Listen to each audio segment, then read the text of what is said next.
Up Sundance and Adil for making all this work. Sorry to prepone it, but I'm a part of the jury, so I'm at everyone's mercy. Thank you. Lovely to see you, Ritesh. Lovely to see you. I am so, I'm not going to say the cliche things like I'm honored, it's so obvious. Well, they say that you should never meet your heroes, it's too late for that. I met Mira 18 years ago. She was the first film person I ever met in my life, a real person who worked in movies. I was so lucky to meet you first. I met you at your lab 18 years ago. And I'd never met anybody who actually worked in the business before I spoke to you. Well, you should tell them we had a film school called Maisha in East Africa, in Uganda, and it was set up. And another fellow board member is here today, Lydia Pilcher, my producing partner of many movies. She also produced a lunchbox with Ritesh, and we have this lab to train people. In the beginning, it started with 20% Asian filmmakers, but 80% African, and then it became 100% East African filmmakers. But you were the first year.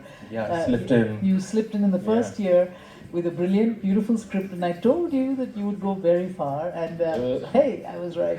And now I'm getting moderate a panel with you. I'm doing well. Well, I know you don't have much time, but Don't worry, we have we have half hour. We make the most of it.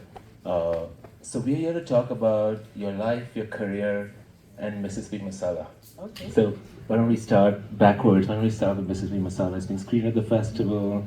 They just did a great restoration. Everybody here is excited to watch it. I'm excited to watch it again. And I live in Brooklyn, so I get to be friends with your wonderful actress and have breakfast with her once a month. I just want to know, and I bet a lot of people want to know, how it all started. Because you made Salam Bombay before that. And now that I've known film people for 18 years, I know that this business is funny. Like, you make your first movie, it's such a spectacular success. You could do anything you wanted after that. Like, And I did. Yeah, and so tell us how that started. How did Well, that come about? after making Salam Bombay, which was my first feature film, I had made documentaries before that. I got several offers of making films of children of every color, and I had the good sense to turn them down. And but because I went back to an idea that used to really stir me up, which is what I call the hierarchy of color, to being brown between black and white.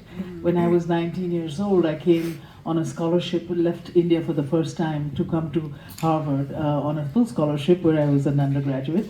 And there I discovered, we were very few brown folks there, but I discovered a great fluidity and yet some invisible lines being drawn between a brown person and the black community and the white community. And that fascinated me, and I wanted to, it brewed in me because I was welcome to both sides, but I had never seen that seesaw that I experienced in the course of my few years there. And I wanted to make a tale about this hierarchy of color, what I thought of in my head of these three, and it was really cerebral research that led me to the Asian expulsion that Idi Amin did in 1972, where he gave 90 days to Asians who had never known India or Pakistan or any of the Asian countries as their own countries. They were born and raised practically in Uganda, but they were given 90 days to leave the country. And it's a longer story about why, but that was what happened. And many of them left for England, for Canada, all over the place. And I read about these stories, and I also read this strange thing about in Mississippi, basically around the Deep South, you can hardly find an American-owned motel because many of these Ugandan Asian exiles had gone to the South where it was dirt poor to buy a motel and started business again with their families. So this idea of Indians who had never known India, who had only known Africa as home, coming to the birthplace of the civil rights movement, the African American civil rights movement in Mississippi, where Africans who had never known Africa in any way were African American. What if these two communities meet, and what if, I thought, romance could happen, and that was kind of a cerebral idea that became the beginning of my research, both in the South and then finally going to the African continent and finding this place that they still dreamt about, and had not had the guts to go back to. anyway, it changed my life while doing it because I fell in love in Uganda and I live in Uganda and I've been there for 35 years. You and I met in Uganda with Maisha Film School. And the house in Mississippi Masala that you all might see is the house that is ours.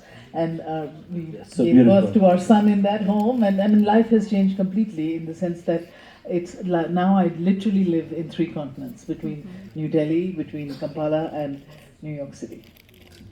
You know, I have a little girl, and I named her Aisha. And you know, just without the M of Maisha, but because you know, it's 10% commission. Yeah, great. I take it. You know, this is a selfish question, and this is something that all of us grapple with a lot who are new in the business or somewhere in the middle and following behind your footsteps. And you spoke a little bit about how you know, what attracted you to the story. But as you go about your career and your life, and those things are so intertwined for all of us, how, how do you decide what to work on next? How do I decide? Yeah, or how have you decided? I know there's no one answer to this question at different points in your life, but how have you, say the namesake for instance, how do you decide what to work on next? Because you know, you have options, you have things coming your way, there's so many things going on in the world, and Well, I must say that I really came, which is why I'm so pleased to be at Sundance. I'm really a fierce independent. I'm a fiercely independent filmmaker in the sense that I do not want to be on an A list defined by, let's say, the West Coast or the East Coast.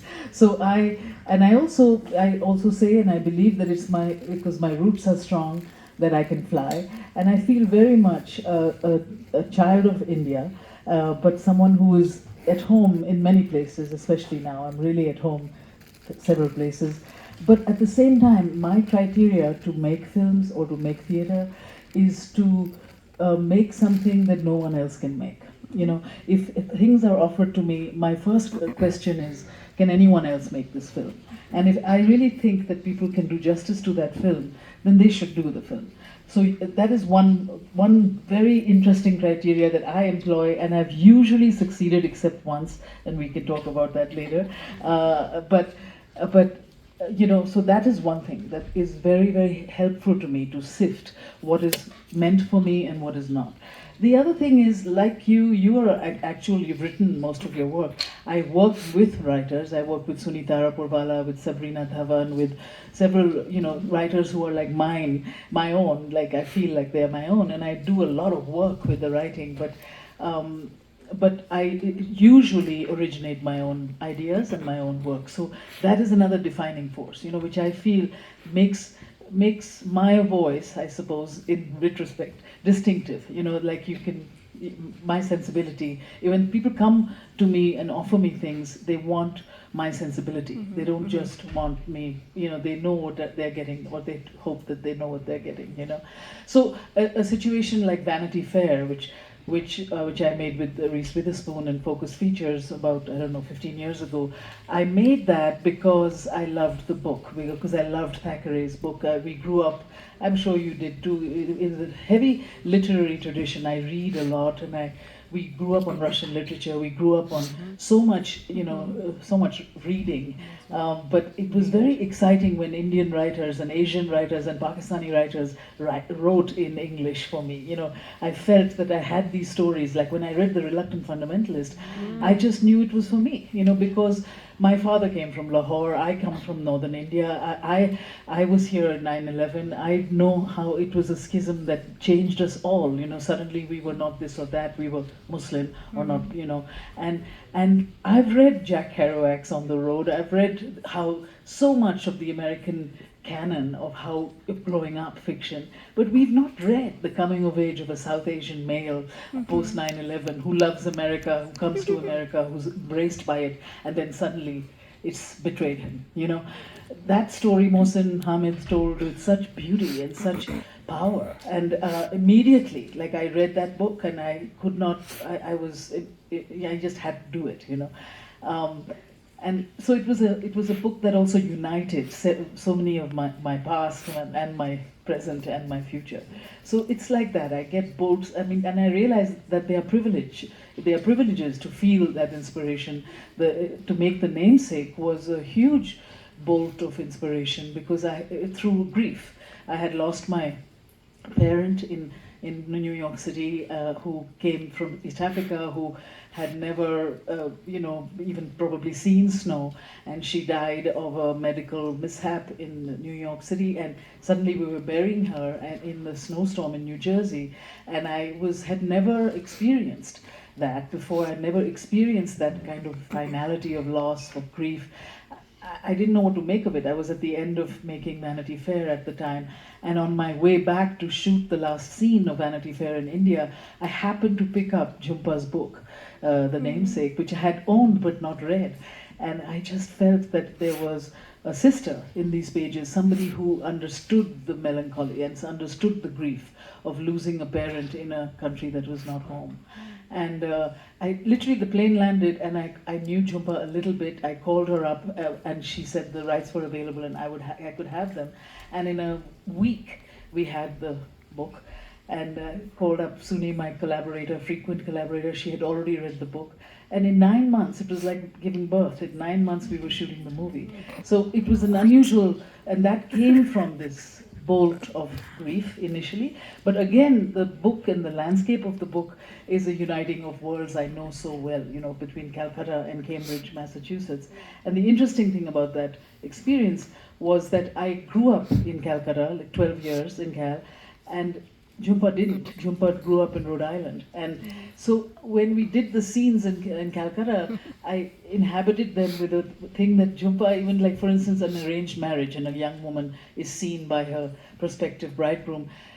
We were raised to do elocution, and such matters. And the poems of the time were Wordsworth, the daffodils, or the bells, the ringing of the bells. It was strange, anglicized nonsense. Yeah. So I think the syllabus changed between your school, it didn't hasn't changed. No.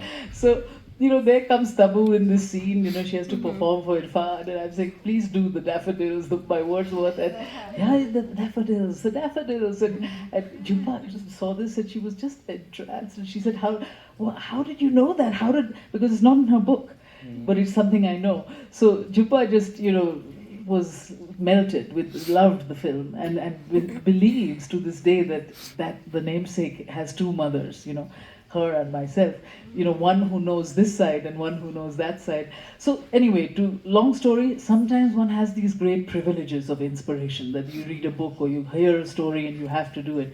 But sometimes you go without that, Sometimes you wonder what to do, and those are the confusing times, those are the floundering times where you are much more receptive to receiving other offers and thinking, oh, well, maybe, and then making sometimes the folly of choice. I've only done it in my thoughts once when I made Amelia with the Hilary Swank and Richard Gere, because I was all set for 1.5 years prepping to make Shantaram with Johnny Depp, and then the moment, like literally a month before we started to shoot, the Hollywood writers went on strike, and the film collapsed, and then it was too late to resurrect again. And in that moment, these producers who were making Amelia for a long time and had asked me before just came and said, please do it. And I was like in the adrenaline, I'm sure you know that adrenaline of making a feature film, and I loved Hilary Swank, and she looked just like Amelia, and I thought, okay, it's an independent film, but it didn't cease to be independent. Soon after I signed it, a studio signed it, and then I was in their hands, which is a different story. Yeah, I could have some stories, but it was still so. I mean, you're still so deft. It was still your movie. It was still your movie. It was, like those performances were great. Yeah. In that sense of making a movie, the craft and how to make it, and the team is just beautiful. But I'm just saying, to be honest to myself, it was not a movie I had to make. Well, tell me something. This is something I think about a lot. And we are in this South Asian lodge. Like, there's this cliche. They say that like India is one of those countries. Like, you can leave it, but it never leaves you. And like, how much you feel like. And it's interesting what you said about Amelia. But like, how much you feel like the responsibility, and not just this responsibility, but it's just such a huge imprint. I also feel like if I'm making a movie that's not somehow tenuously, directly, or located in India, then it's not coming from deep inside me. What is that experience for you? Like, and you have been on this journey for longer, and like, it's not really specific. It's a vague, amorphous question, but I do wonder. Like, I've made some movies with in Colorado or London, and but yeah, it doesn't feel like it came from deep inside. But I mean, it's both a strength and a handicap. But like, what do you feel about all that? Because you know, people look at you as like this world director and also an Indian director. And do you ever sit and Yeah, think about well, that consciously? in the beginning, well, not really, not really. Except that my soul gravitates much more towards uh, not just the Indian thing. I would love to make a film in Pakistan right now, but it's I gravitate towards those worlds, not necessarily that I know, but that evoke emotion in me, and of course evoke the fire of injustice in me, and because class is something that I'm deeply affected by and want to tell stories about. Um, but it is not to say that I'm not like I was saying the example of making a very American film. In fact, I wrote an article about how to make a very American film on completely Indian food, uh, called Hysterical Blindness, which Uma Thurman and Lydia brought to me, and a completely American tale about a beautifully written about a young waitress in Bayonne, New Jersey, like supposedly the armpit of the universe, who has slept with every guy in the town, and then a new man comes in and she wants him and she can't have him, and it's sort of a cringeworthy, screenplay, beautiful portrait of a character that is possessed, and a portrait of her and her mother who finds love without looking for it, and the contest between mother and daughter. Anyway, I really like the blunt honesty of this writing, and it was a real liberation, because a lot of movies that I love are with Western actors whom I don't really think of for being in my films in any way. So this was a chance for me to ask Ben Gazzara and Juliette Lewis and Uma Thurman and Jenna Rowlands and pretty much people I loved to be in this film, just like it was in Vanity Fair, or just like in. So it's very interesting for me to do flex those muscles and work with actors I've loved for a long time, and then have them come into that world.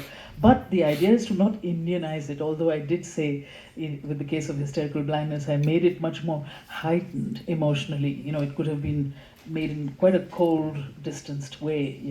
But I did make it with my feeling. So I'm not sure, I would say no to a film that doesn't have an Indian reality in it, but I am naturally like drawn towards a reality that I know or I can have the fragrance of, especially the reality of exile, of moving between countries. That's something I really do get affected by, and I think cinema is very powerful for it, very potent medium to look out of your garden one day and think you're seeing Kampala and not the Hudson River. It's something that we do visually that is very quite beautiful. Yeah. Yeah. The camera sees everything, like nostalgia. Like Yeah. you can't. You can write about nostalgia, but you can't feel it as much as you can feel in a movie. Yeah. But I'm also, like, my next film is on Amrita Shergill, this great pioneer Indian painter. Yeah, and she's half Hungarian, half Sikh, and she embodied East and West in her work and in her heart and in her language and in her music forever. And then, made us these masterpieces and died very, very young at the age of 28. And I've loved her work. It's influenced my work all the time, right from Salam Bombay to now. And I wanted to tell her tale. But it's exciting for me to think of making an entire film between East and West, to making a character who embodies that. Because I embody that, I now embody that. So I know what that feels like, and I think I'm the right person, to do that film for that reason. So you said about being a global, you didn't say this, but like the cliche of like being a global citizen, but like I also love being a foreigner everywhere. I love being a foreigner where I live in New York. I love being a foreigner when I go back to India. How do you look at it? What is home for you between Kampala, New York, and India? All three of those? I didn't say I love being a foreigner. Oh no, I'm saying that. I don't love being a foreigner. I love engaging with people. I love engaging in the situation I'm at hand, you know. But I have to say, as I get older, I feel in my bones, in the air, even in the pollution, in all of it, that New Delhi is where I want to rest my bones. I love being at home in New Delhi, and I have a thriving little home there where I write and think, and I'm near my mother and my family. You know, my brothers, my whole family is in Delhi. But New York has been such a creative base and home for me and my own family, my son and husband and everyone. That's really been, and my in-laws we lived together with for 30 years. I mean, it's been in New York, you know. So I feel creatively very comfortable there, and I have a great community of creative collaborators all in New York, you know. So I must say there is a different sense of home, emotionally, orally, in the light, in the politics also. India is very much which makes my heart go faster, you know. And Kampala has, you know, I feel like I've given myself to like 20, 30 years. We just ran into Moses Boyo, a young man. Even that's why we set up Maisha, was with the mantra that if we don't tell our own stories, no one else will tell them. And God knows Africa has hardly had enough opportunity as filmmakers, African filmmakers, to tell. Which is a quote I've stolen often. You can steal, Yeah, yeah. steal rapidly, and you know Moses was one of our Maisha students about 6 times over, and today he's shortlisted for the Academy Awards and documentary he's made on. Bobby Wine, the opposition candidate to Museveni in Uganda. In any case, it was amazing to see him because we knew him. I mean, we've known him, but as a young boy, you know, who came to study sound recording, and now he's, you know, getting his tuxedo ready for the academy. So I'm just saying that's. I have given full engagement to Uganda, but now as I get older, I want to be much more in India. Well, if you don't mind, can I just repeat a story you told me when I first met you? Oh my God, let's go for it. I don't know if this is confidential information. You have to forgive Thanks me. a lot. You have to just forgive me. It's like, So, you know, I know your son is also one of our councilmen, local councilmen, and you told me, Assemblyman. yeah, he's like wonderful young man. I don't believe he was a kid when I met him, and you told me. So the were story. you when I met you. Oh yeah, I was 25. You told me the story about this is not a question really. This is just I found it very inspiring. You were offered Harry Potter, and then your son told you that I don't know how this whether you asked him. Like my daughter gives me unsolicited advice, so I bet it was unsolicited. But he told you that only you can make the namesake, so you should make the namesake and not Harry Potter. Pretty much. Yes, Yeah. true. Yeah, no, I found that very inspiring. So Yeah, I mean. I carry that with yeah. me, Wow. Yeah. and these people should carry it with them. So I just wanted to Yeah. repeat that. Yeah. Cone of silence, which I didn't obey, but you should obey. Well, I know we don't have a whole lot of time. I just wanted to open it up for questions from this audience, because there's somebody there. I mean, are you serving bourbon? Would you like some? No one asked me. I would love some bourbon on ice, please. Thank you. Let's get us some rabbit hole. I saw the poster. I got A excited. glass of red for me. I can't let you drink alone. Oh, yeah. That was a question. Yes. Thank you. Do you want me to wait until you get the bourbon to ask the question? Answer will be more interesting. All right. Can you tell us how do you navigate the rooms when you're getting financing, everything from your first film to Hysterical Blindness, which I just loved. I loved everything I saw of yours, I saw in a movie theater, by the way. But how do you navigate those rooms? Because these stories are so unique and special. Thank you. Well, a lot of people help me navigate those rooms, but precisely because many of the stories I tell are of different environments that people in rooms, let's say here or in Europe or wherever, have no idea of. Precisely because of that, I really am like a traveling salesperson. I make a lookbook of images, of anything that excites me about that film. The book I use later, even with my heads of department, to share and build upon and so on. But in the financing time, I make a book like with Reluctant Fundamentalist, which was, based in Wall Street, in Malaysia, in Pakistan, and had music from all over and so on. I do this book and I